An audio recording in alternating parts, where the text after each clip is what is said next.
हाँ बोल दिया ना, बोल दिया बोल दिया ना, कहीं चैनल गेट बंद करिए, बोल दिया अंगने से कुत्ता घुसा तो आंगन वाला दरवाजा बंद करा दिया।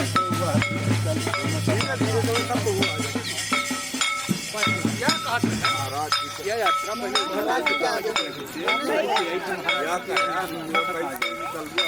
भाई जैसे एक बार कैला कहा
वहाँ से निकल के सीधे वहाँ से निकल के सीधे वहाँ जाए और वहाँ से नहीं चलिए महाराज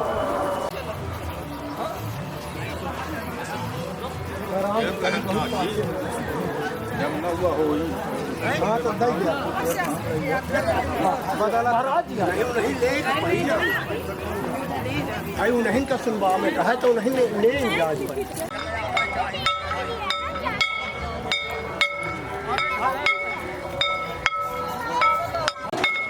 एक नंबर की गेट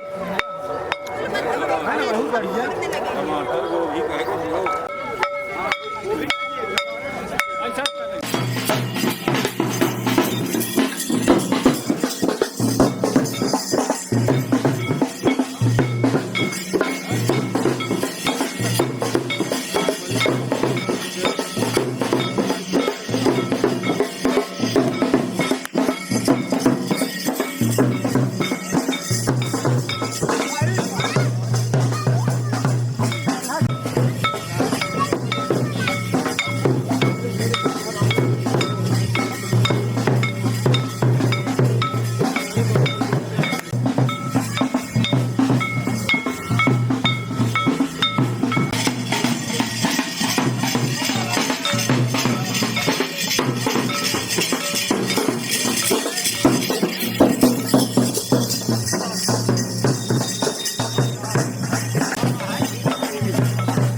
हम सर्वत्र प्रार्थना करते हैं, निवेदन करते हैं।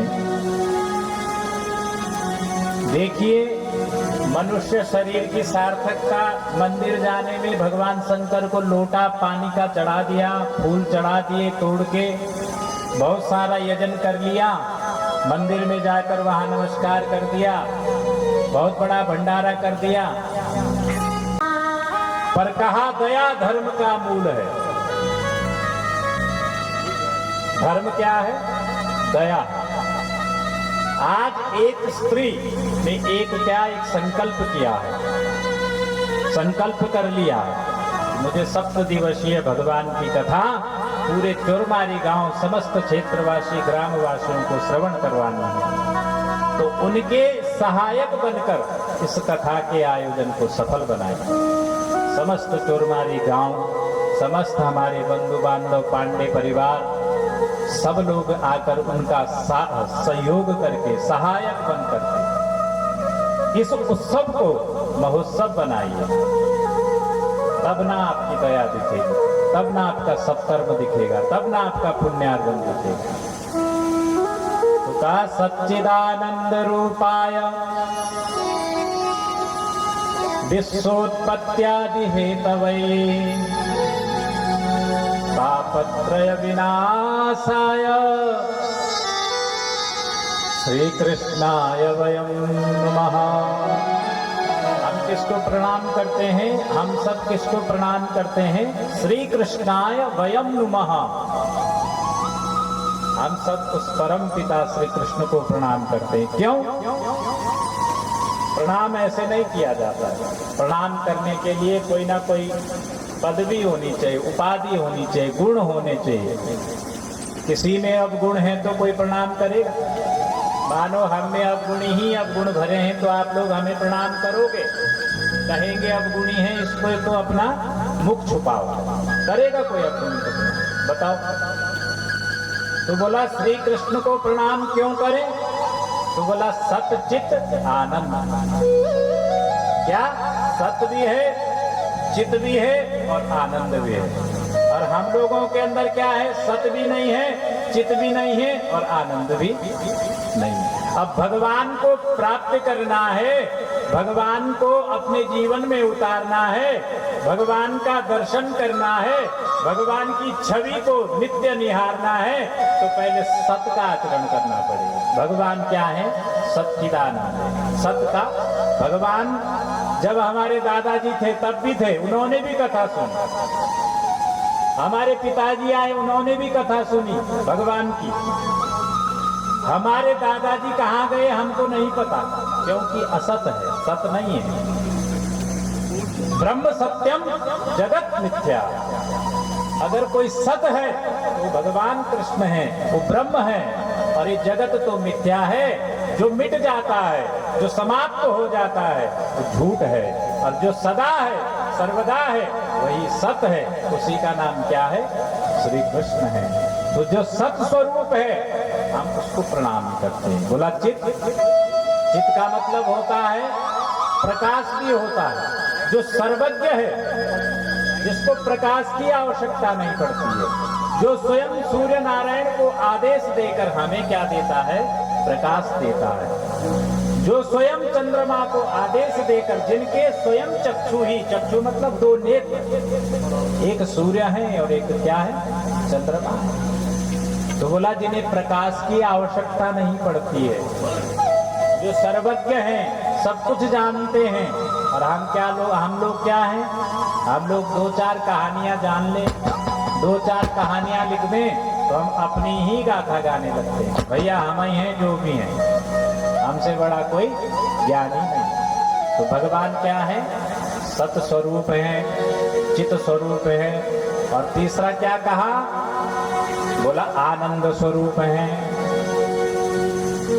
कितने लोगों के जीवन में आनंद है आनंद?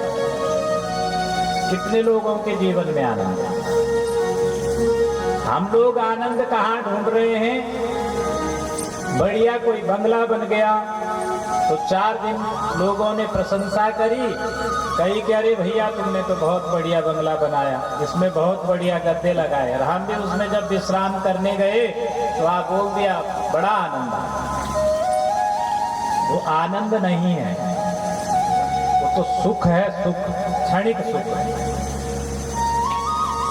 और क्षणिक सुख जो होता है वो आनंद की परिभाषा नहीं।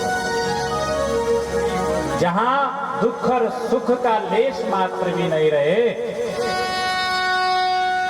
उसका नाम आनंद है। और आनंद तभी जीवन में आएगा जब हम परमानंद को समझेंगे, जब उस परमात्मा को समझेंगे।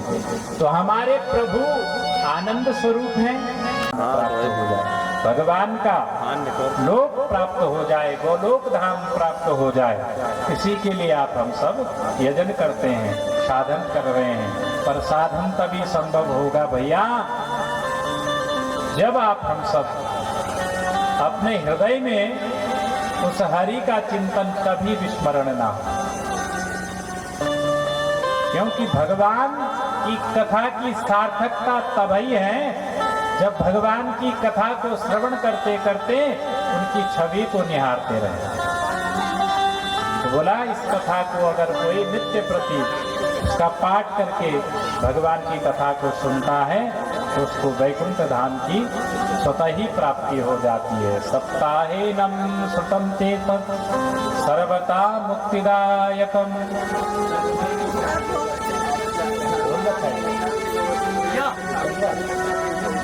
बोलो गोविंद भगवान की जय। तो तब आज कहते हैं कि जो ये कथा की विधि है ये नारद जी को किसने बताई? कथा की विधि, क्योंकि भगवान ब्रह्मा जी ने पहले ही नारद जी को कथा बता दी है। पर जो विधि है वो सनकादिक ऋषियों ने बताई। जब इस प्रकार से कहा, आज सूत जी महाराज जी ने सौनक आदि कथा 1000 ऋषियों से, तब सौनक जी ने कहा एक हमारे जो हृदय में है संशय हो रहा। बोला कैसा संशय? बोला जो नारद जी एक क्षण कहीं नहीं रुकते हैं वो 7 दिन तक कहाँ कथा सुने, कैसे कथा सुने, वो कथा आप हमें सुनाइए। अगर सनकादिक ऋषियों ने उन्हें विधि बताई तो कहाँ उन्होंने 7 दिन तक कथा सुनी? तो तब कहा सौनकादिक 88,000 ऋषि कहते लोक विग्रह मुक्तस्य, जो कभी एक जगह ठहरते नहीं है, नारदस्य स्थिरस्य च, जो नारद एक जगह स्थिर नहीं रहता है, उन नारद जी ने 7 दिन कहाँ कथा सुनी, कहाँ उन्हें कथा सुनवाई गई। तब आज सूत जी कहते हैं कि अच्छा सुनो। एकदा ही विशालाया, आपको पता है विशालापुरी का? नहीं पता? गए तो होंगे। बद्रीनाथ कौन कौन गए? हाँ एक ही है हमारे चुरमारी से, एक ही गए। अब आओ हम तो उत्तराखंड के हैं।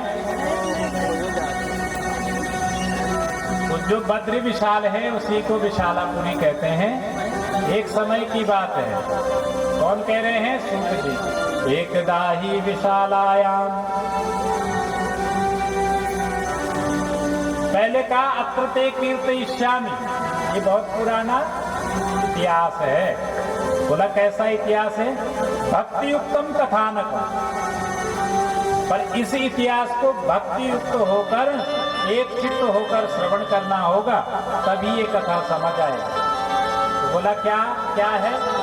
बोला सुखदेव जो है, सुखदेव महाप्रभु, उन्होंने मुझे अपना परम शिष्य जानकर एकांत में ये कथा बताई। और वही कथा बोला मैं आपको बता रहा हूँ, और वही कथा आप सबको मैं श्रवण करा रहा हूँ। एक समय की बात है। एकदा ही विशालायाम चत्वारा ऋषयो मला, 4 ऋषि रहते हैं कहाँ? बद्री विशाल में। तब भी रहते थे, आज भी रहते हैं, आगे भी रहेंगे और पहले भी रहते थे। और क्यों रहते हैं? सत्संगार्थम। ब्रह्मा जी की जो पहली जब सृष्टि की जब रचना करी तो सबसे बड़ी यही है सनक सनंदन सनातन और सनत कुमार, तो इनको बोला तुम सृष्टि का सृजन करो। उन्होंने कहा हम कोई सृष्टि का सृजन नहीं करेंगे, हम तो भगवान का भजन करेंगे। और सीधे बद्र विशाल चले गए और वहीं सत्संग करते हैं। देखते रहते हैं कोई महात्मा आ जाए और महात्मा आकर हमें कथा सुना दे, और कोई महात्मा नहीं आए तो 3 श्रोता हो जाते हैं और 1 वक्ता हो जाते हैं। एक कथा कहते हैं और 3 बड़े प्रेम से भगवान की कथा श्रवण करते हैं। ये है कथा रस, जो संतों को ढूंढते रहते हैं, जो गुरुओं को ढूंढते रहते हैं, कोई आए जो हमें भगवान की कथा सुने। और आप हम सब देखते हैं कि कोई आए जिसके साथ हम 4 गप्पे मारते हैं, जिसके साथ हम 4 बुराई करते हैं, जिसके साथ हम किसी को घर के बिगाड़ने की 4 बात करते हैं। भक्त कौन है, जिज्ञासु कौन है, जो सदैव अपने हृदय में जिज्ञासा रखता है, प्रकट करता है। कोई संत महापुरुष आ जाए, कोई सद्गुरुदेव भगवान आ जाए जो भगवान की कथा सुना, उसको जिज्ञासु कहा गया, उसको भगवान का भक्त कहा गया। वो भगवत स्वरूप है। जिसके हृदय में भगवान का चिंतन होते रहता है वो भगवत स्वरूप है, वो भगवान का भक्त है। और भगवान का भक्त वही हो सकता है जो निरंतर भगवान को ध्या रहा है। अगर कोई चुगली निंदा भी कर रहा है तो सुन लिया, इधर से हटा दिया, वो भगवान का भक्त है। और चुगली निंदा सुने और उसको अंदर भरा और अंदर मैला करते रहे, इसी को भरते रहे, किसी को खराब करते रहे, तो जब वो फूटता है तो ऐसे लगता है कि धरती फटने वाली है। इसलिए सत्संग का होना आवश्यक है। बिन सत्संग, बोलो,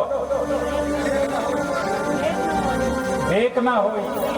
अच्छा, बिन सत्संग विवेक ना होई।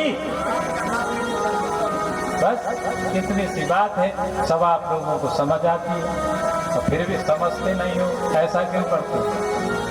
तो कहा सत्संग का होना अति आवश्यक है। इसलिए लोग क्या करते हैं, सदैव सत्संग करते हैं। और आज देखा कि नारद जी जो है दौड़े दौड़े चले आ रहे हैं और ऐसा लग रहा है कि नारद जी की पूरी संपत्ति लुट गई हो, लगता है नारद जी का पूरा गृहस्थी बिगड़ गया हो। क्योंकि चिंता में कौन रहता है? गृहस्थी रहता है। कोई दुख आ गया तब चिंतातुर है, कोई बहुत बड़ा क्लेश हो गया तब चिंतातुर है, कोई गृहस्थ में कोई विपदा आ गई तब चिंतातुर है। नारद जी का क्या है ऐसा जो चिंता में भागे भागे जा रहे साहब? तो बोला कथम ब्रह्मं दीन मुख कुतास चिंतातुरो भवान। जैसे भाग के बद्री विशाल पहुंचे तो कहा हे नारद जी कहाँ भागे चले जा रहे हो? कथम ब्रह्मं दीन मुख, ये मुख में ऐसे लालिमा पड़ी हुई, कालिमा पड़ी हुई है, ये चिंतातुर जो आपका मुख दिख रहा है, इस चिंता को लेकर कहाँ जा रहे हो? त्वरितं गम्यते कुत्रः कुतश्च गमनं तव। कहाँ जा रहे हो? तुम्हारे जाने का कारण क्या है और चिंता का कारण क्या है, पहले वो बताओ। इदानीं शून्य चित्तोसि, ये संत के लिए अच्छा नहीं है, भगवत भक्त के लिए अच्छा नहीं है। भगवत भक्त चिंता में रहे, काय का भक्त? संत चिंता में रहे, संत सदैव चिंता ही करता रहे कि कब खाना आए, कब हम अपना पेट भरे, कैसे कहां से कुछ प्राप्त हो जाए तब हमारा आश्रम चले। नहीं, संत तो जो वही है जो महंत हो गया, भगवान के नाम से अपने आप को महंत बना लिया है। आया भी तो खाया, नहीं आया तो हम आप सबके सामने प्रमाण है। जिन्हें दुनिया देखने के लिए तरसती है, जिन्हें देखने के लिए लोग रात के 10 बजे से लाइन में लग जाते हैं, 11 बजे से लाइन में लग जाते हैं, उन्होंने जीवन में परवाह नहीं की। कुछ मिला तो पा लिया, नहीं मिला तो नहीं पाया। आज उन्हीं के दर्शनों के लिए आप हम सब क्यों खड़े हो रहे हैं? क्योंकि उन्होंने अपने आप को भगवान का बना दिया, आज भगवान ने उन्हें अपना बना दिया। इसलिए उन्हीं में आप हम सब भगवान का दर्शन कर सकते हैं, वो संत है। अब हमारे देख लो, आज भारत देश की ऐसी स्थिति हो गई कि सब संत ही आपस में लड़े जा रहे हैं, सब संत ही आपस में योजना बनाए जा रहे हैं कि कैसे भारत को तोड़ा जाए। एक संत को जो है कहीं ना कहीं दोषारोपण कर रहा है, दूसरा संत तब तक आ जाता है, वो तीसरे को दोषारोपण कर देता है। क्या इससे भारत मजबूत होगा? क्या हमारा सनातन परिपक्व होगा? क्या इससे हमारे सनातन को परिपक्वता मिल सकती है? जब संत ही आपस में लड़ेंगे तो कैसे कल्याण हो सकता है? तो यही कह रहे हैं कौन? सनकादिक ऋषि। एक है सौनकादिक ऋषि और एक है सनकादिक ऋषि। सौनकादिक ऋषि कितने हैं?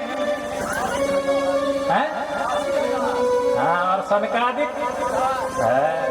बस श्रोता ऐसे ही हो एक दो, फिर हम पूरा कथा ऐसे ही सुनाएंगे बिगड़ देख के। बस ऐसे ही जब बीच बीच में पूछें तो ऐसे जवाब देते रहिए, फिर कल्याण हो जाएगा कथा। बोलो गोविंद भगवान की। तो बोला कहाँ जा रहे हो नारद जी चिंता लेके? तुम्हारी ना तो कोई पत्नी है, हमेशा घूमते रहते हो, ना कोई आश्रम है, तो तुम चिंता लेके कहाँ जा रहे हो? तो नारद जी ने कहा क्या बताऊं अपनी चिंता का कारण? अहम तु पृथ्वी ज्ञात्वा, मैं पूरे पृथ्वी में विचरण किया। पुष्करम च प्रयागम च काशीम गोदावरीम, तथा काशी गया, गोदावरी गया। अब नारद कौन है? आप हम सब है। काशी गए, वहां भी संतोष नहीं मिला। काशी गए, वहां भी संतोष नहीं मिला, क्योंकि काशी में किसी पंडे ने 20 रुपए ज्यादा ले लिए। अरे वो पंडा बेकार है, मन वहीं अपना खराब कर। तो बोला पुष्करम च प्रयागम च काशीम गोदावरीम, तथा मैं पुष्कर भी गया।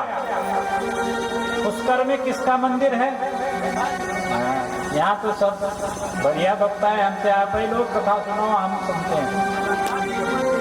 बोलो गोविंद भगवान की जय बोलते रहा, क्योंकि जय बोलना आवश्यक है। तो बोला मैं पुष्कर गया, प्रयाग गया, काशी गया, हरिक्षेत्रम कुरुक्षेत्रम। मैं कहाँ गया? हरि का क्षेत्र कहाँ है पता है आपको? हरिद्वार तो जाते ही हैं, उसी को हरि क्षेत्र कहा जाता है, इसीलिए तो उसे हरिद्वार कहा जाता है। हमारी जो हरि की पैड़ी है हरिद्वार, तो हरि क्षेत्रम कुरुक्षेत्रम। कुरुक्षेत्र कहाँ हुआ? हरियाणा में। कौन सी जगह? कुरुक्षेत्र ही नाम है। तो बोला मैं कुरुक्षेत्र भी गया, हरि क्षेत्र भी गया, श्रीरंगम सेतु बंधनम, श्रीरंगम गया, रामेश्वरम गया, बद्रिकाश्रम गया, सब जगह गया। ना पश्यम पुत्र चिच्छर्मा मना संतोष कारकम। मैं तो सर्वत्र गया, पर मनः संतोष कारकम। कोई जगह नहीं मिली जहां मन को संतोष मिले। कोई ऐसी जगह ही नहीं दिखी जहां मेरे मन को थोड़ा आराम मिले, संतोष मिले। तो बोला कलिराम धर्म मित्रेण। सबने कलयुग को अपना धर्म का मित्र बना लिया। कलयुग का आश्रय लेके पापाचार करता है, दुराचार करता है और कहता है कलयुग है साहब, कलयुग आ गया है। बोला कलयुग को अपना मित्र बनाकर कलयुग का नाम लेते हुए पापाचार स्वयं करता है, दुराचार स्वयं करता है, और नाम किसका दे देता है कि कलयुग आ गया साहब। यही तो बोलते सारे, कलयुग आ गया। बोला कलिनाम धर्म मित्रेण बाधिताम बाधिता बिना। दिन प्रतिदिन बाधाओं में फंसता जा रहा है, दिन प्रतिदिन अपने आप को बंधनों में डालता जा रहा है। सत्यम नास्ति तपः शौचम दया दानम न विद्यते। ना सत्य कोई बोलता है, सत्यम नास्ति तपः शौचम, ना कोई तप करता है। और शौच की तो क्रिया ही बदल गई, क्योंकि अब हमारी इतनी व्यवस्थाएं हो गई। कहते हैं स्वच्छता, हम जब शौच के लिए जाते हैं, जब तक हमने अपने इस मृदु से, इस धरा से मिट्टी को निकालकर अपने हाथों को नहीं धोया, कितने भी साबुन मत लो। क्योंकि हमारे वृंदावन में आज भी बहुत संत हैं जो अपने साबुन वाबुन का प्रयोग नहीं लाते। धरती से बड़ी पवित्र कोई वस्तु नहीं है, धरती से पवित्र कोई देवी नहीं है, क्योंकि हमारे मल को, हम कितने प्रकार के मल यहाँ त्यागते हैं, उन सबको भी स्वच्छ कर देती है धरा। इससे पवित्र कुछ हो सकता है? इसके मृदु से जब तक आपने अपने हाथों को नहीं धोया, कहते हैं तब तक आप स्वच्छ नहीं है। पर आप हम सब क्या कर रहे हैं? बढ़िया बढ़िया साबुन हैं। तो बोला पवित्र तभी होते हैं जब हम इस धरा से मृदु को निकालकर तपह शौचम, शौच की क्रिया बदल गई, कोई जनेऊ धारण नहीं करता है। दया दानम न विद्यते, दया रही नहीं, दान कोई कर देता है तो कहता है महाराज हमने तो पिछले साल बहुत बड़ा भंडारा किया। वो जो भंडारा किया साहब आपने उसका बखान कर दिया, राजा बलि ने तो अपना सर्वस्व लुटा के अपने आप को भी लुटा दिया, तब भी नहीं बोला मैंने दान किया।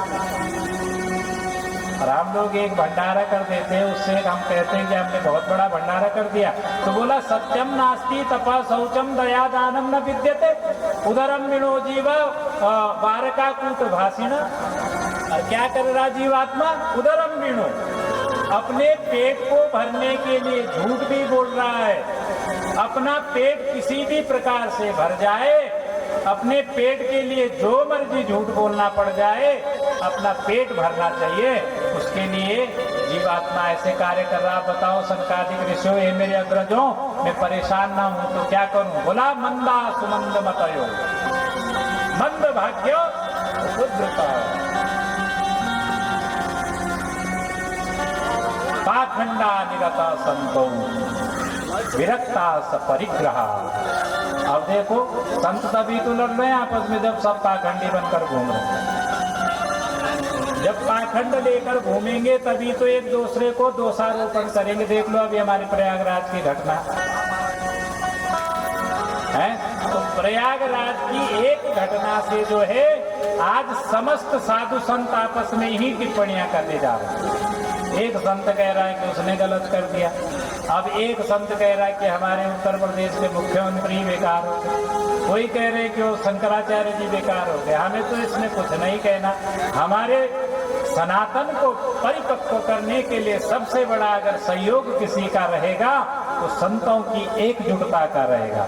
जब एक संतों की जब एक सहमति होगी, एक शब्द होंगे, तभी हमारा सनातन परिपक्व हो सकता है।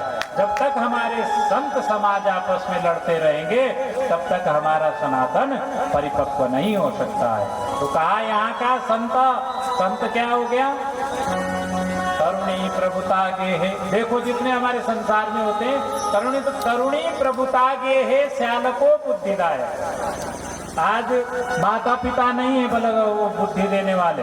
जब घर में कोई बड़ा काम हो, विवाह हो, कोई चूड़ा कर्म हो, कोई यज्ञोपवीत हो, जनेऊ हो, तो बोला उनको बुलाते कौन?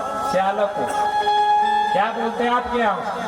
जो मानो हम श्याला ही तो बोलते हैं, तो बोला उनको बुलाते हैं सबसे पहले। श्याला जी आप बताओ, तो श्याला जी कहते अपने माँ बाप से पूछा, अरे माँ बाप को रहने दो, आप सलाह दो, आप हमारे साले साहब हो, आप बताओ। मैं नहीं कह रहा, ये लिखा है श्यालको बुद्धिदायक। कलयुग के प्राणी अपने साले से जो है सलाह मशवरा लेते। और कन्या विकृणो लोभात दंपति नाम च कलकनम। बोला आपस में जो एक कलह हो रही है दंपति जीवन में, क्यों? क्योंकि कन्या का जो विवाह है वो पहले ही संपत्तियों के आधार पर करा गया। हमारी इतनी संपत्ति है तो हमारे जमाई के पास कितनी संपत्ति तो हो गया। अब हम नहीं कह रहे, यहाँ लिखा है, कहीं आप कहोगे व्यास जी क्या क्या बात कह रहे हैं। यहाँ लिखा है कन्या विकृणो लोभा दंपति नाम च कलकनम।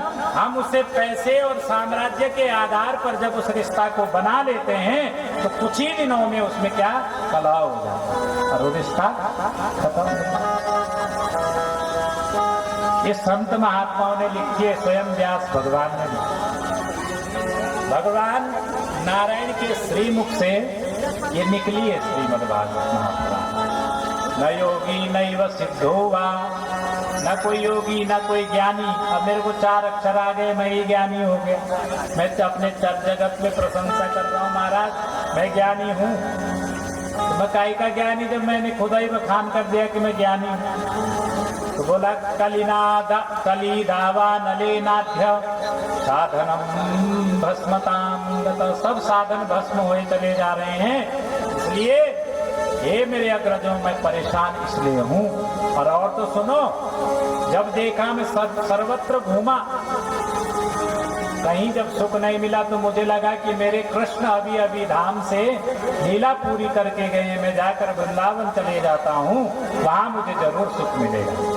तो जैसे ही मैं वृंदावन आया, तो वृंदावन आते ही मेरी एक दृष्टि वहां पर भी पड़ी, तो वहां देखा मैंने एक अचूक दृष्टि पड़ी। वहां देखा एक नारी है, उसके जंघों पर दो वृद्ध सोए हुए हैं और वो जम्भाई ले रहे हैं और बड़े जोर जोर से क्या मार रहे हैं, खराटे। तो जम्भाई लेते हुए और वो जो स्त्री है वो रुदन कर रही है, और वो जो स्त्री है उसके चारों तरफ 100 स्त्रियां, कोई पंखा कर रही हैं, कोई उनके चरण दबा रही हैं, अनेकों प्रकार से सेवा कर रही हैं, लेकिन वो स्त्री रुदन भी कर रही है। तो बोला रुदन क्यों कर रही है? तो बोला महाराज मैं भी जानना चाहता था, मैं वहां जाना चाहता था, उसका कारण जानना चाहता था कि आप रुदन क्यों कर रही हो, पर मैंने विचार किया एक संत का स्त्रियों के झुंड में जाना उचित नहीं है। पर मैं जैसे ही निकलता वैसे ही आवाज आई, भो भो साधो क्षणं तिष्ठः मच्चिंतामपि नाशय दर्शनं तव लोकस्य सर्वतागहरं परम। जैसे ही मैं वहां से निकलता उसी समय एक आवाज आई, भो भो साधो क्षणं तिष्ठ, हे साधु, हे महात्मा थोड़ा रुको। और जैसे उन्होंने कहा कि दर्शनम तव लोकस्य, हे साधु महात्मा आपके दर्शन तो बड़े सौभाग्य से प्राप्त होते हैं।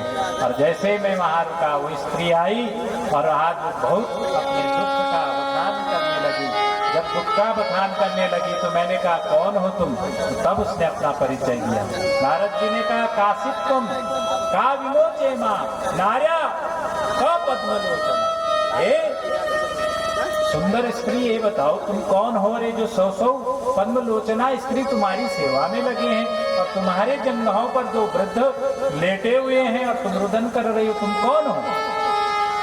तब कहती है कि हम भक्ति विधिख्याता इमो में तनयो मतो, मैं भक्ति हूँ महाराज, मेरा नाम भक्ति है, और इमो में तनयो मतो, ये जो दो है ना ये मेरे दोनों क्या है, पुत्र है। ज्ञान वैराग्य नाम, इनके नाम क्या है, ज्ञान और वैराग्य। देखो वृंदावन में भक्ति की प्रधानता अभी कथा है। तो बोला ये क्या ऐसा क्या हो गया कि तुम्हारे बेटा तो बूढ़े हो गए और तुम नवयुवती? तो भक्ति ने भी यही कहा, ये कहाँ से शोभा देता है कि माँ नवयुवती और बेटे बूढ़े हो जाए, ये तो शोभा नहीं देता है महाराज। इसलिए इसी का तो समाधान चाहती हूँ। तो आज कहती हैं मेरा नाम भक्ति है और तथापि नचन्य श्रेय सेविताया सुरैरपि, और जो मेरी सेवा में लगी है कोई साधारण नहीं है, गंगा यमुना ये सब समस्त वैभव वाली स्त्रियां हैं, साधारण स्त्रियां नहीं है, देवांगनाएं जो मेरी सेवा कर रही हैं। बोला तुम्हारे साथ ऐसे कैसे हुआ? बोला उत्पन्ना द्रविड़ो देश, मैं द्रविड़ देश में मेरा जन्म हुआ और ऐसे चलते चलते मेरे साथ गुजरात में आई, गुजरात में अनेकों प्रकार से मेरा पूजन हुआ। ऐसे पहुँचते पहुँचते मेरे साथ जब अत्यंत दुराचार होने लगा तो मैंने विचार किया कि मैं वृंदावन आ जाऊं। जैसे ही मैं वृंदावन पहुंची, वृंदावन आकर मैं तो नवयुवती हो गई महाराज, लेकिन मेरे ज्ञान और जो ये वैराग्य दो बेटे हैं ये बूढ़े हो गए। अब आप ही बताओ नारद जी कि माँ बूढ़ी और बेटे जवान, इसलिए आप कोई साधन बताओ। तब नारद जी कहते हैं धनम वृंदावनम तेना, धन्य है वृंदावन धाम जहाँ ज्ञान और वैराग्य की कुछ नहीं गलती दाल और भक्ति की गलती है सदैव दाल। जिन वृंदावन धाम में 20-20 साल से आदमी बिगड़ किडनियों के बिगड़ फेफड़ों के जी रहा है, उस वृंदावन में ज्ञान और वैराग्य को छोड़कर तो प्रेमानंद महाराज काशी से आए, वो तो वैराग्य को धारण किए हुए थे, महादेव को मानते थे, वेदांत की दृष्टि से अपने जीवन का यापन करना चाहते थे, लेकिन एक रासलीला, आप लोग सब श्रवण करते हो, एक रासलीला ने जीवन पकड़ लिया, श्रीधाम वृंदावन आ गए, सब कुछ खराब हो गया, राधा जी स्वयं हृदय में बैठ गए। तो भक्ति की प्रधानता है वृंदावन में। वृंदावन में जाओ आप, एक से एक भागवत के मर्मज्ञ विद्वान बैठे हैं, कोई नहीं कोई पूछता ही नहीं, लेकिन भक्ति की प्रधानता है साहब। तो कहा नारद जी बताओ इसका क्या? साहा तुम करुणी कस्मात सुतो वृद्धो विमोकुतः। आपने देखा कहीं कि माँ जवान और बेटे बूढ़े? तब नारद जी ने कहा कि हे भक्ति तुम चिंता मत करो। आज नारद जी ने क्षण भर के लिए मौन लिया और मौन लेकर कहा श्री कृष्ण गोविंद हरे मुरारे, हे नाथ नारायण वासुदेव। श्री कृष्ण गोविंद हरे मुरारे, हे नाथ नारायण वासुदेव।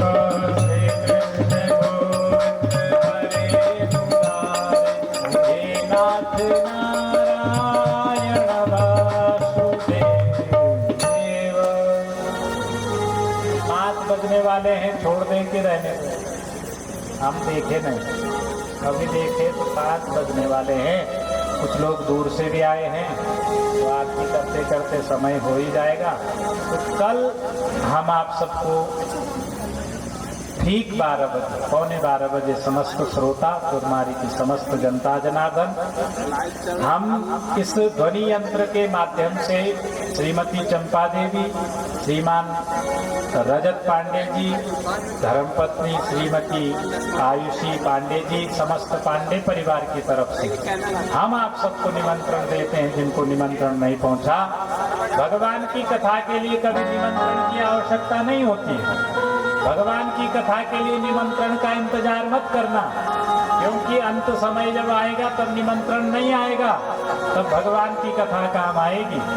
इसलिए आज पांडे परिवार की कथा नहीं है, आप सबकी कथा है। भगवान पांडे परिवार के नहीं है, भगवान समस्त चराचर के मानुष के हैं। इसलिए आप सबसे हम करबद्ध प्रार्थना निवेदन करते हैं, कल ठीक पौने 12 बजे आप सब लोग यहाँ पर आकर उपस्थित होकर अपने आसन को सुनिश्चित करेंगे।